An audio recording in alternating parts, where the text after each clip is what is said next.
Hello friends, welcome to Renu's Englishpedia. Today I'm going to revise the chapter Journey to the End of the Earth, which is written by Tashani Doshi. And as you know, as we are following a certain trend in this series of revision, so I'm going to only cover certain key areas of this chapter, that is the title, the theme or the central idea, the character analysis, the summary and the tone. अगर आपने details या competency based questions को पढ़ना है तो आपको उसके लिए मेरी दूसरी वीडियोस देखनी पड़ेंगी। ये वाली वीडियो में हम इन की फैक्टर्स के ऊपर ही फोकस करने वाले हैं। So without wasting time let's start. तो the first thing that we are going to do is the title. Title क्या है? Journey to the end of the अर्थ।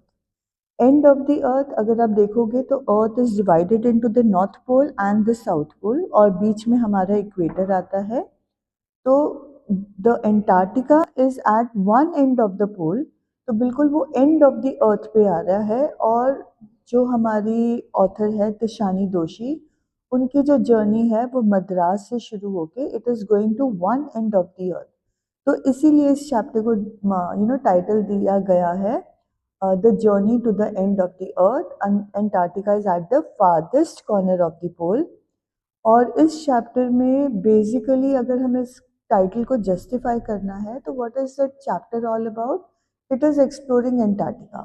तिशानी दोशी ने एंटार्क्टिका का पूरा डिस्क्रिप्शन एक्सप्लेनेशन दिया है। She has described it as the coldest and driest continent on earth. जब तिशानी दोशी वहाँ पे पहुँची तो she says it was a profound experience. Profound experience क्यों था? बिकॉज जहाँ तक नज़र जाती है it was unmarked by humans. कोई बिल्डिंग, कोई पोल, कोई रोड, कुछ नहीं है। जहाँ तक आंख जाती है to the horizon, you could only see a white expanse, पूरा बर्फ से भरा हुआ। No human had ever walked on the snow.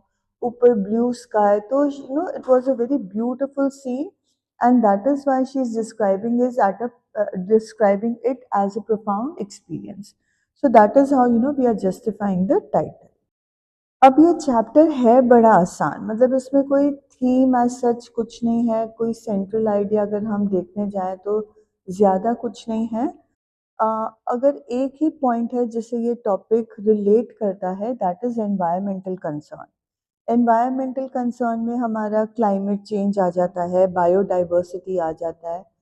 और ह्यूमंस ने धरती पे आने के बाद हम मतलब हमने धरती को कैसे ट्रीट किया है, हमारा इम्पैक्ट क्या हुआ है प्लैनेट के ऊपर, वो हमें नज़र आता है। ये चैप्टर हमें सिखाता है that we need to respect our अर्थ।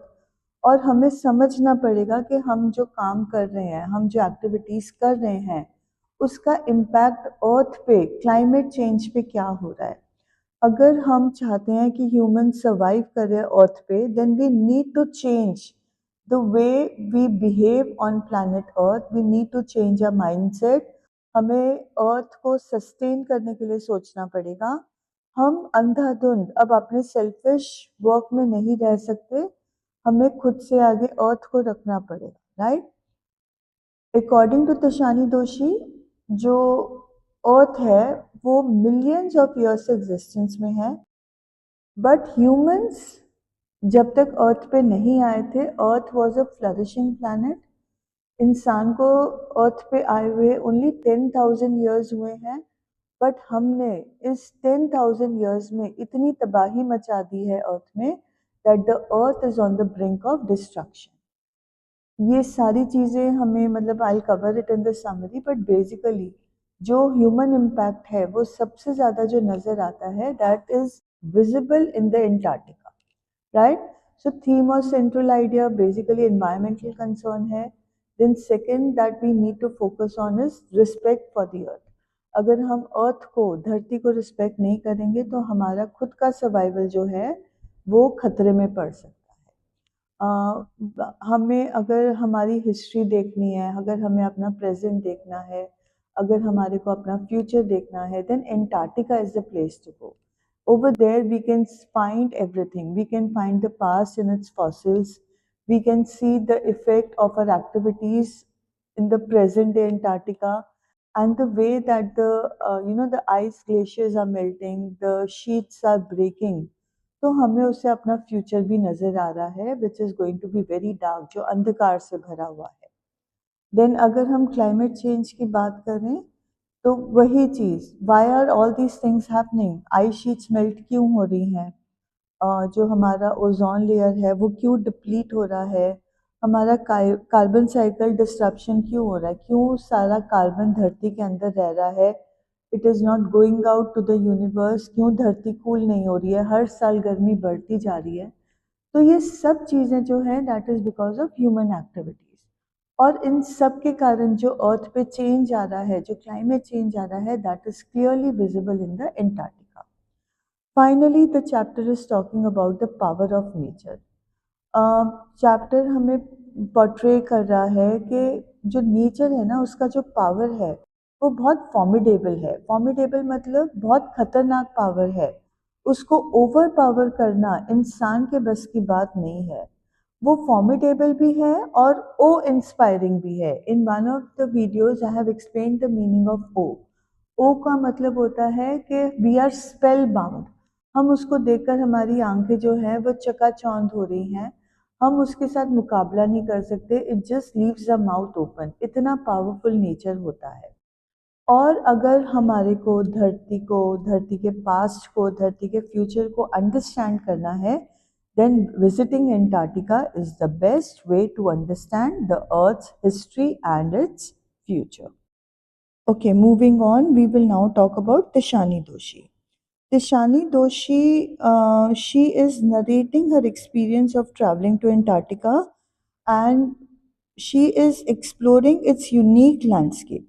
वो एंटार्क्टिका को एक्सप्लोर कर रही है। वो अपनी जर्नी के बारे में बात करती है कि उसको 100 hours लगे। 100 hours not by itself, but it was a combination of traveling by plane, by car, by ship and all. तो 100 hours is too much. तो थकान ऑब्वियसली होनी है, बट देन शी सेज कि the moment she stepped on Antarctica, her first feeling instead of being tiredness, it was of profound wonder. profound wonder क्यों था? Because Antarctica का unique landscape है। Unique landscape मैं already आपको बता चुकी हूँ यूनिक क्यों है, because it is unmarked by human activity, unmarked by humans. वहाँ पे जाके एनवायरमेंटल कंसर्न्स उसके अंदर जागरूक हुए। एंड बेसिकली ये जो पूरी स्टोरी है, ये protagonist that is Tishani Joshi के पर्सपेक्टिव के ऊपर फोकस करती है कि एंटार्क्टिका एक ही ऐसी जगह है जहाँ पे हमें अपनी अर्थ का पास्ट, प्रेजेंट और फ्यूचर पता चलता है, और हमें सबक मिलता है, लेसन मिलता है that we need to be careful about our earth. Then हमारे को जो उसकी क्वालिटीज़ नज़र आती हैं, that is she is adventurous and enthusiastic. Antarctica में जाना इतना आसान नहीं है। एंटार्क्टिका में सर्वाइव करना इतना आसान नहीं है। But the fact that Tishani Joshi is excited about this difficult journey, और वो कॉन्टिनेंट के बारे में ईगर हैं, she is eager to learn about the continent, तो हमारे को उनका एडवेंचरस नेचर, उनका एंथुजियाज्म, हर चीज़ नज़र आता है। नॉर्मली जो जॉफ ग्रीन के साथ लोग जाते थे, वो एंटार्क्टिका के प्लेजर्स लेना चाहते थे, वो एक एग्जॉटिक एक्सपीरियंस करना चाहते थे। But I'll talk about Geoff Green. Basically, people were not concerned about what was happening to planet Earth. But Tishani दोशी उन सबसे डिफरेंट थी। जब वो एंटार्क्टिका गई तो she was concerned about the future of the earth. तो ये हमारे को उनके बारे में क्या बताता है?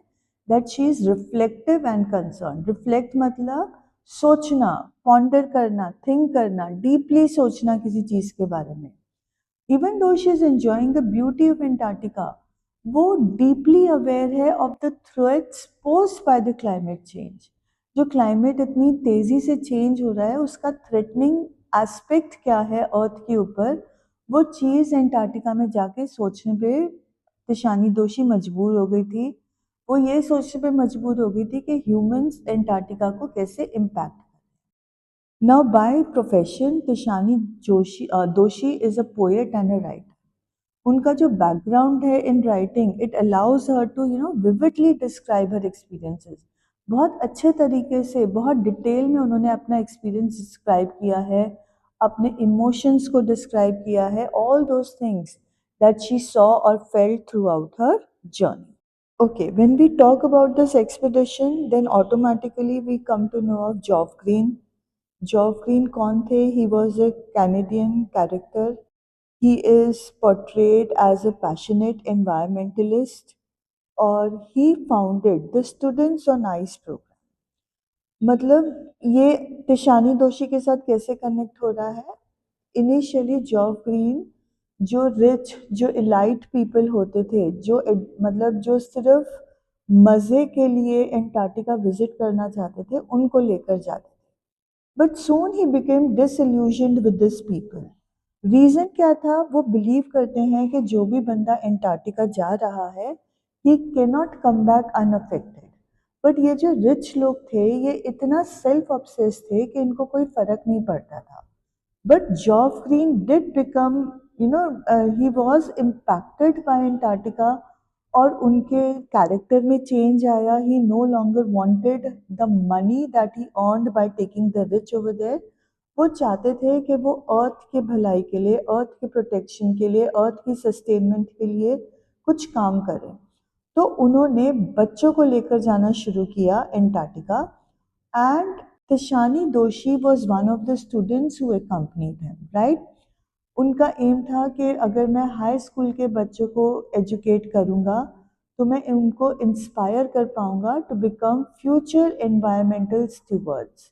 स्टूवर्ड्स होता है people who take care of other things, other people. तो ये जो बच्चे हैं, ये लोगों की केयर करने की बजाय they will care about the environment. तो इसीलिए वो उनको एंटार्क्टिका कॉन्टिनेंट में एक्सपीडिशन के लिए लेके जाते थे. अब इससे उनके कैरेक्टर के बारे में हमें क्या पता चलता है? That he was an advocate for youth involvement. वो बिलीव करते थे कि जो यंग पीपल हैं, they are the future policy makers. Future policy makers मतलब जितने भी लॉज होंगे, जितने भी रेगुलेशंस होंगे, these are the children who are going to become the future government policy makers. इनके हाथ में होगा कि ये कैसी पॉलिसीज बनाते हैं. अगर ये छोटी उम्र में एंटार्क्टिका से इम्पैक्ट हो जाएंगे तो वो जो पॉलिसीज बनाएंगे दे will be beneficial for the planet. these are the youth, these children are the key to tackling climate change.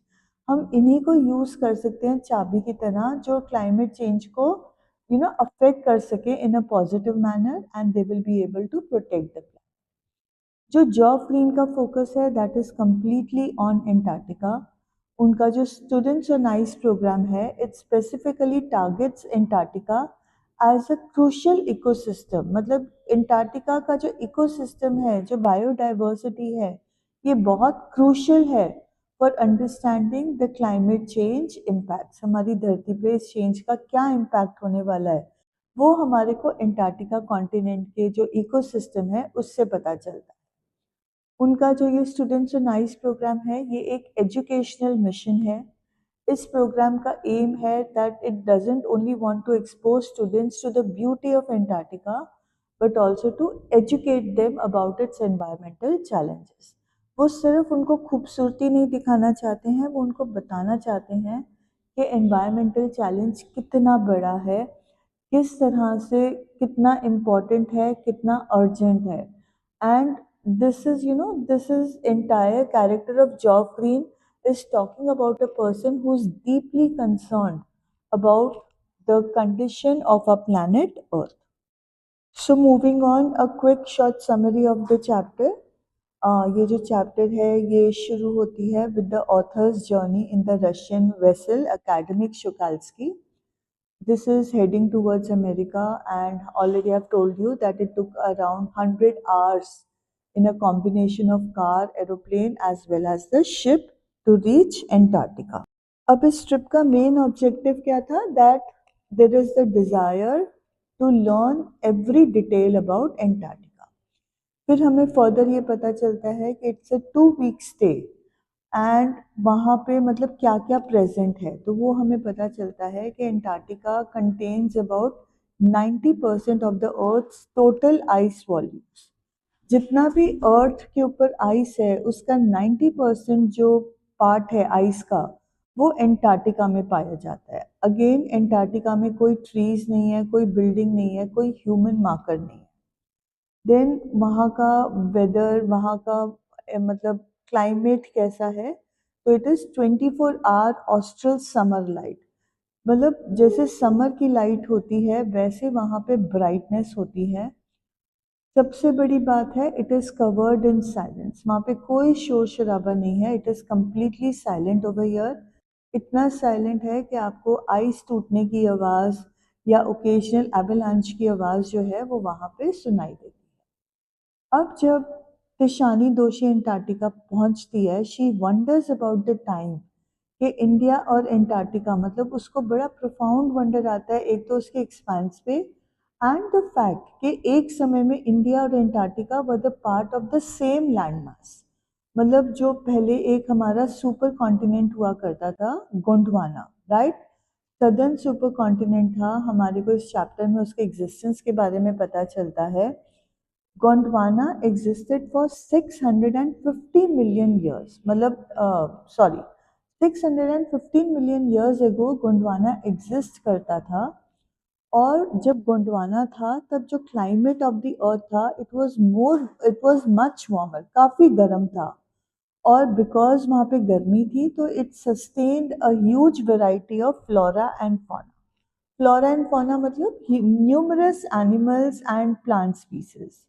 But ये कब था? Before the arrival of human beings. 500 million years तक गोंडवाना ने फ्लरिश किया। उसके बाद डायनासोर्स एक्सटिंग्विश हो गए। जो हमारा लैंड मास था वो डिफरेंट कॉन्टिनेंट्स में सेपरेट हो गया।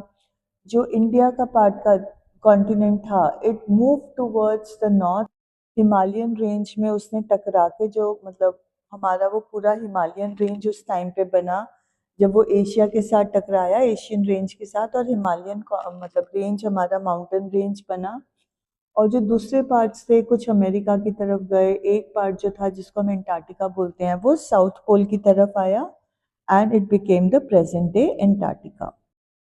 अच्छा, एंटार्क्टिका में जाके आई ऑलरेडी टोल्ड यू कि जो रियलिटी ऑफ क्लाइमेट चेंज है, कई लोग बोलते हैं कि कोई क्लाइमेट चेंज नहीं है, ऐसा ही क्लाइमेट रहा है, बट ये सच नहीं है। जो हम एंटार्क्टिका में जाते हैं तो हमें एक्चुअल रियलिटी के बारे में पता चलता है।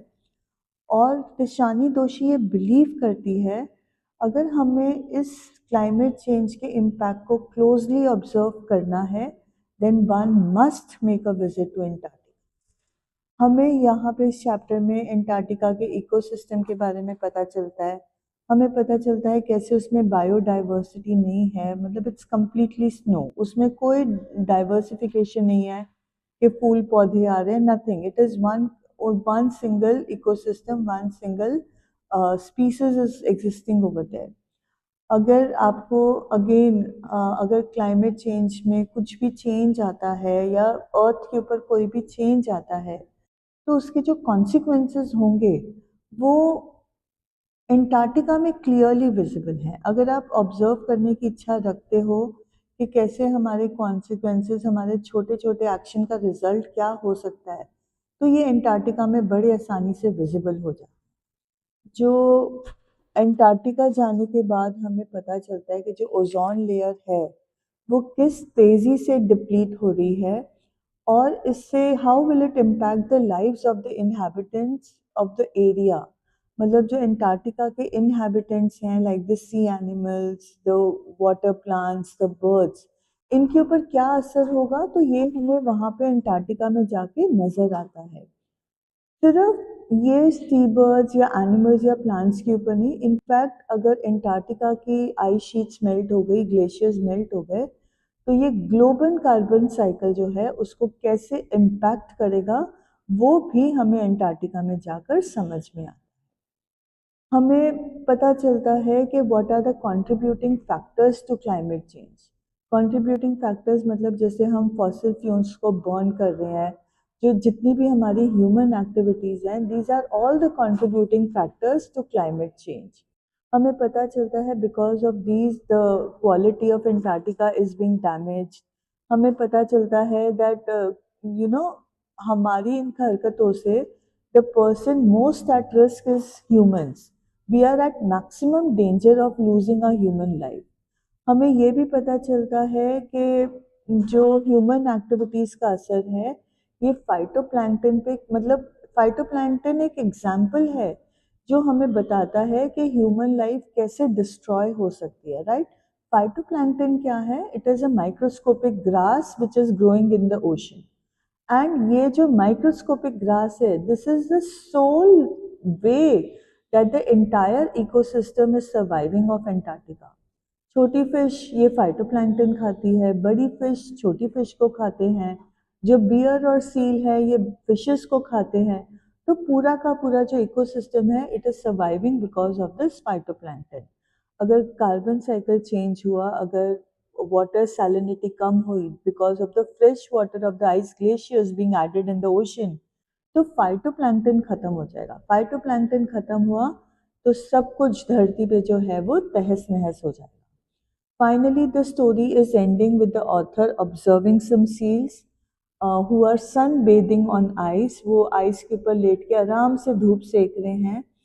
और यहाँ पर हमारे को, आप अगर चैप्टर देखोगे तो लास्ट पेज के ऊपर some important questions are asked by Tishani Doshi. क्या अर्थ सर्वाइव करेगा या नहीं? अगर अर्थ सर्वाइव करेगा तो क्या ह्यूमंस धरती पर होंगे इस चेंज को देखने के लिए?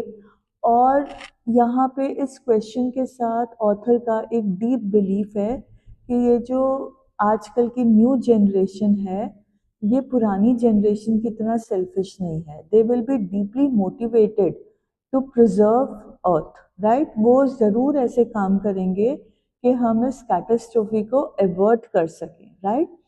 And this is how the chapter ends with conjections, by ponderings, by questions, by reflective thoughts of Tishani Doshi. Now the last point I'm covering in this video is the tone. Tone क्या है? जब तिशानी दोशी ने ये chapter लिखा है तो उनका tone क्या है? It is reflective, it is introspective and it is concern. Reflective है, वो सोच रहे हैं, और सोच क्या रहे हैं? डीपली इंट्रोस्पेक्ट कर रहे हैं कि हमारे एक्शंस ने अर्थ को कैसे अफेक्ट किया है। और जब वो इंट्रोस्पेक्शन कर रहे हैं, शी इज़ बिकमिंग कंसर्न कि हमारा फ्यूचर क्या होने वाला। ऑथर जो है वो अपना एक्सपीरियंस टू एंटार्क्टिका यूज़ करती हैं to highlight the fragility of the earth ecosystem. Fragility मतलब नाजुकता। अर्थ जितना मर्जी स्ट्रांग हो, बट जो अर्थ का इकोसिस्टम है it is very fragile, it is very delicate, it is at the mercy of human activities, right. And she is pondering on, she is thinking about the urgent need to address climate change. To address climate change मतलब हमें climate change के बारे में सोचना पड़ेगा, हमें कुछ ऐसा करना पड़ेगा कि हम climate change को रोक सकें, उसको दूसरी तरफ घुमा सकें, जहाँ पे धरती गर्म होने की बजाय एक नॉर्मल टेम्परेचर पे आ सके। उनका जो टोन है वो generally it's conveying a sense of awe, क्योंकि जो लैंडस्केप है वो बहुत प्रिस्टाइन है, वो बहुत अनटच्ड है, वो बिल्कुल भी इंसानों की एक्टिविटी से ख़राब नहीं की गई है। बट यही लैंडस्केप जो है वो उनके वरी का कारण भी है कि इसका क्या होगा फ्यूचर में हमारी ह्यूमन एक्टिविटीज़ के कारण। Now, another thing that we observe in the chapter is Tishani Doshi's descriptiveness. She has painted vivid pictures of the Antarctica landscape. Vivid मतलब detailed pictures. एक ऐसी picture paint की है जिसे हम खुद Antarctica को visualize कर रहे हैं. She is using imagery to convey the vastness, the hugeness of Antarctica, and also the beauty of the icy environment. Environment इतना आइसी है, इतना बर्फ से भरा हुआ है कि उसकी जो ब्यूटी है हमें अंटार्कटिका में जाके बहुत अच्छे से नजर आती है। Again the tone is personal. ये ऑथर के पर्सपेक्टिव से नरेट किया गया चैप्टर है। नॉट नेसेसरली अदर पीपल में have the same tone, but author का ये पर्सनल पर्सपेक्टिव है जो हम चैप्टर पढ़ के हमें सुनाई देता है, जो हम समझ पाते हैं। ऑथर अपने थॉट्स, अपने feelings about the experience share कर रही हैं। She is adding a personal touch to the environmental message. Environmental तो हमें सिखा ही एनवायरमेंट तो हमें सिखा ही रहा है that we need to be concerned about it, we need to change our habits, we need to change our thought process. But Tishani Doshi भी अपना personal touch add कर रहे हैं to this environmental message. Then we talk about the fact that her tone is very informative. वो एक personal experience जो convey कर रहे हैं, उसके साथ साथ वो साइंटिफिक फैक्ट्स अबाउट एंटार्क्टिका भी कन्वे कर रहे हैं. She is always also conveying the impact of climate change through her tone. And finally her tone is urgent. उनके टोन में अर्जेंसी है, एक वार्निंग है about the potential consequences of ignoring environmental issues. अगर हम एनवायरमेंटल इश्यूज को ignore करेंगे, आंखें बंद करके बैठ जाएंगे, तो हमारा फ्यूचर बहुत डार्क है. तो ये अर्जेंट टोन भी हमारे को उनके लिखने के तरीके में नजर आती है. So with this, I come to the end of the chapter. I hope that ye key points will make a difference in your revision. Wishing all of you all the best for your exams. I'm sure you're going to get 100 out of 100. God bless all of you.